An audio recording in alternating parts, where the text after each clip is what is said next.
नमस्कार। दिन भर की बड़ी खबरों में आपका स्वागत है। मैं हूं अंशिता श्रीवास्तव।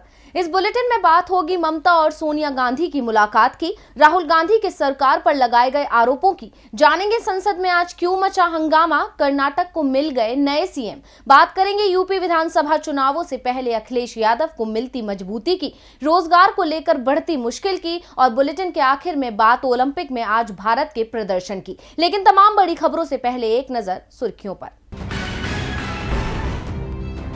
देश के 5 राज्यों में विधानसभा चुनावों की तैयारियां शुरू। मुख्य चुनाव आयुक्त सुशील चंद्रा के नेतृत्व में चुनाव आयोग की हुई बैठक। चुनावों की तैयारियों पर हुई चर्चा। जल्दी ही चुनावी राज्यों का दौरा शुरू करेगी चुनाव आयोग की टीम।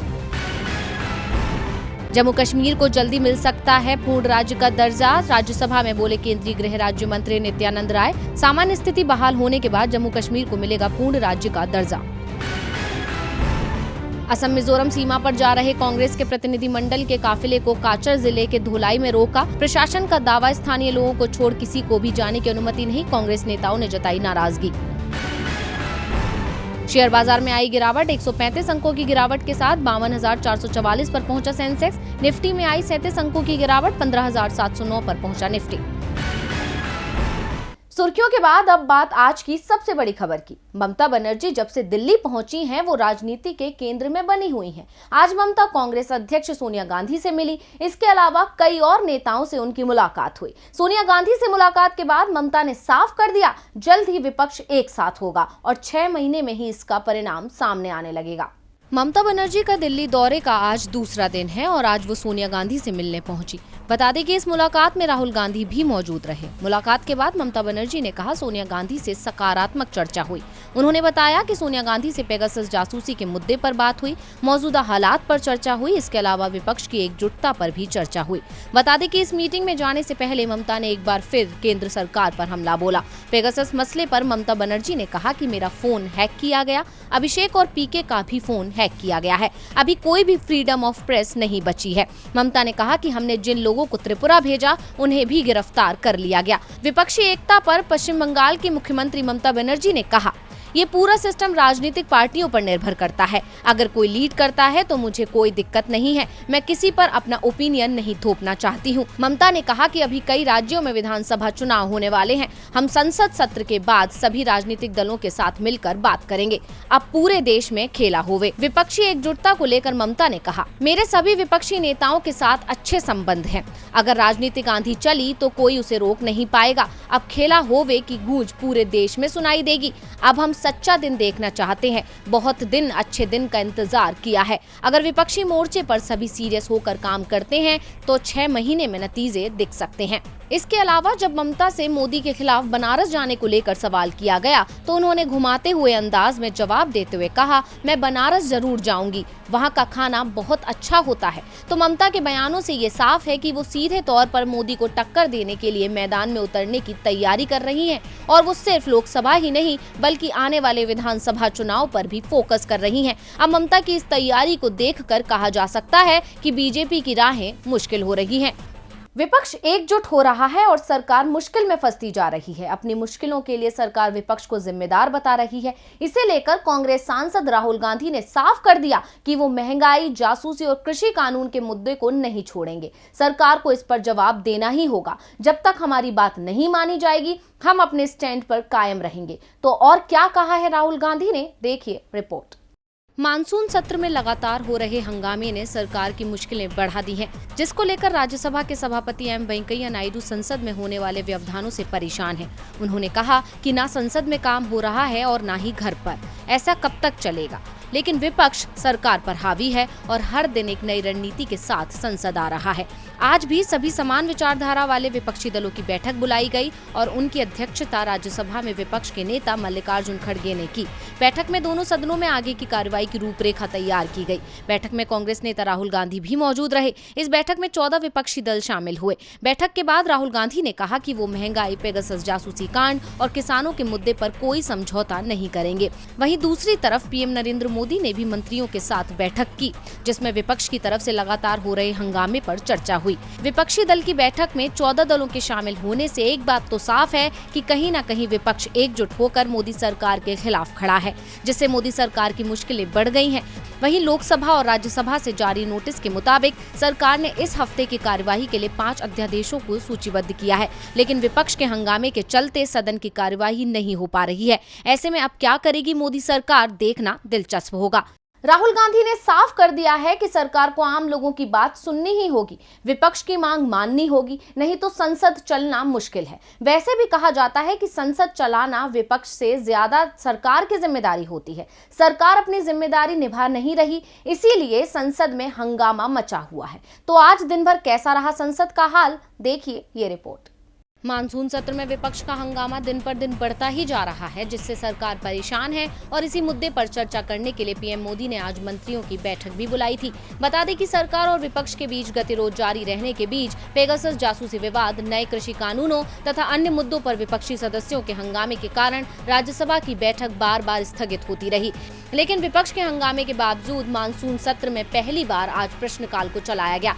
प्रश्नकाल शुरू होते ही विपक्षी सदस्य अपनी मांगों को लेकर नारे लगाते हुए और तख्तियां लहराते हुए आसन के पास आ गए। इसी हंगामे के बीच सदन में प्रश्नकाल चलता रहा और मंत्रियों ने सदस्यों के पूरक प्रश्नों के उत्तर दिए। प्रश्नकाल के दौरान सदस्यों के प्रश्नों का पेट्रोलियम मंत्री हरदीप सिंह पुरी, नागर विमानन मंत्री ज्योतिरादित्य सिंधिया, श्रम एवं रोजगार मंत्री भूपेंद्र यादव और सामाजिक न्याय और अधिकारिता राज्य मंत्री प्रतिमा भौमिक ने जवाब दिए। लोकसभा में भी आज दिन भर हंगामा होता रहा। सत्ता पक्ष के नाराज विपक्षी सदस्यों ने जमकर हंगामा मचाया। कुछ सदस्यों ने स्पीकर की ओर कागज के टुकड़े उछाले, जिसे लेकर सत्ता पक्ष ने करीब 10 सांसदों के खिलाफ विशेषाधिकार हनन का प्रस्ताव लाने के संकेत दिए हैं। हंगामा करने वाले सांसदों को मानसून सत्र के बचे हुए दिनों के लिए सदन से निलंबित किया जा सकता है। संसद में हंगामा मचा हुआ है। हंगामा कुछ दिनों से कर्नाटक की राजनीति में भी मचा हुआ था।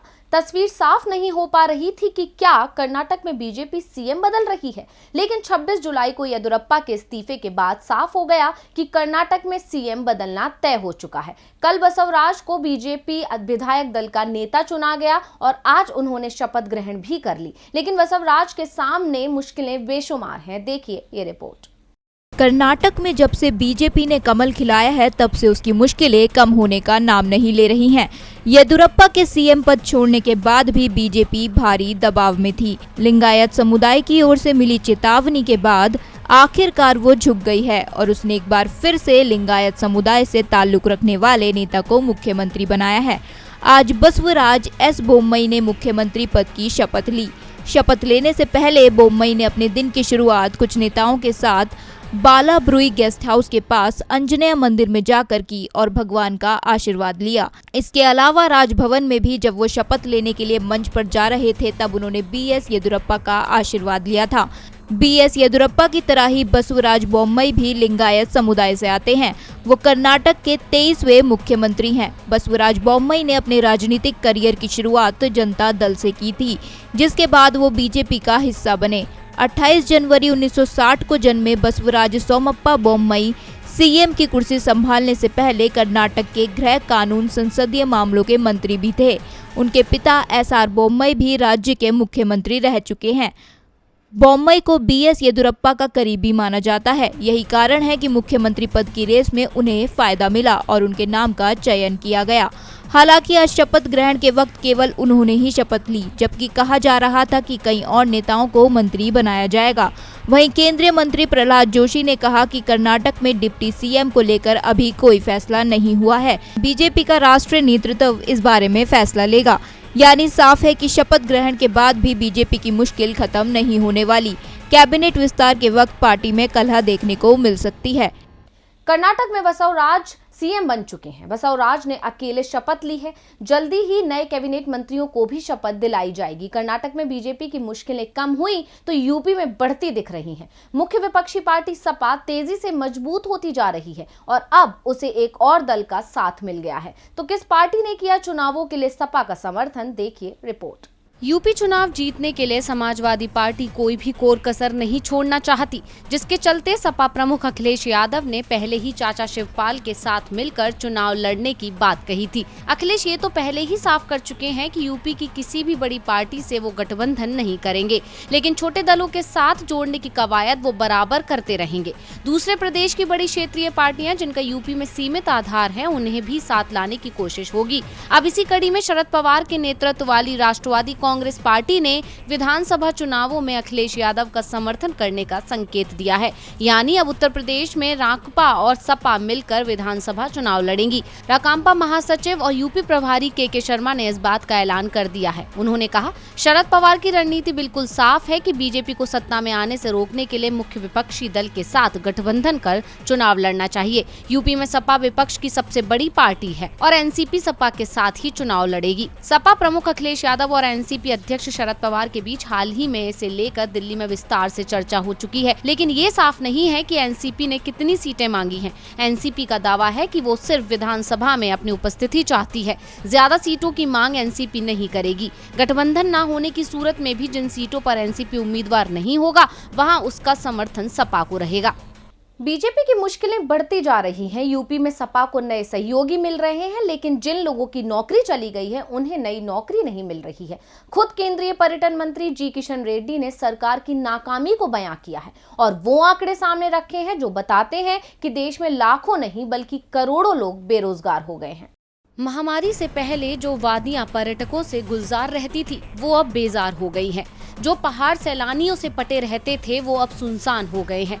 संक्रमण ने पर्यटन के क्षेत्र में ऐसा असर डाला कि व्यापार की रफ्तार रुकने से करोड़ों लोग बेरोजगार हो गए। ये आंकड़े किसी रिपोर्ट ने नहीं बल्कि सरकार ने खुद बयां किए हैं। केंद्रीय पर्यटन मंत्री जी किशन रेड्डी ने राज्यसभा में जानकारी दी कि वित्त वर्ष 2020-21 की पहली तिमाही में 1,50,00,000 पर्यटन से जुड़ी नौकरियां चली गई। राज्यसभा में लिखित जवाब में रेड्डी ने कहा कि महामारी ने लगभग 3.5 करोड़ लोगों को प्रभावित किया है, जो पर्यटन क्षेत्र में सीधे कार्यरत हैं।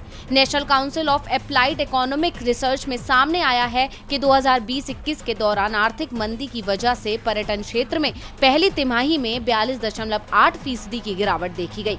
तालाबंदी लागू होने के बाद पर्यटन क्षेत्र में बड़ी संख्या में नौकरियां चली गई। रेड्डी ने कहा कि अनलॉक की वजह से पिछले वित्त वर्ष की दूसरी और तीसरी तिमाही में इस क्षेत्र की आर्थिक स्थिति में मामूली सुधार हुआ, लेकिन अब एक बार फिर से लोगों को मुसीबत झेलनी पड़ेगी क्योंकि तीसरी लहर का अलर्ट जारी कर दिया गया है, जिसे देखते हुए फिर से पर्यटन पर प्रतिबंध लगाया जा सकता है। वहीं बढ़ती बेरोजगारी के साथ साथ केंद्र सरकार ने अर्थव्यवस्था को लेकर भी आंकड़े जारी किए हैं। भारत सरकार ने वित्त वर्ष 2020-21 में अर्थव्यवस्था में 8% की गिरावट का अनुमान जताया है। इससे पहले जनवरी में चालू वित्त वर्ष 2020-21 में अर्थव्यवस्था में 7.7% की गिरावट का अनुमान जताया था। यानी साफ है कि देश में स्थिति सुधरने वाली नहीं है। एक तरफ महंगाई बढ़ेगी तो दूसरी तरफ रोजगार घटेगा।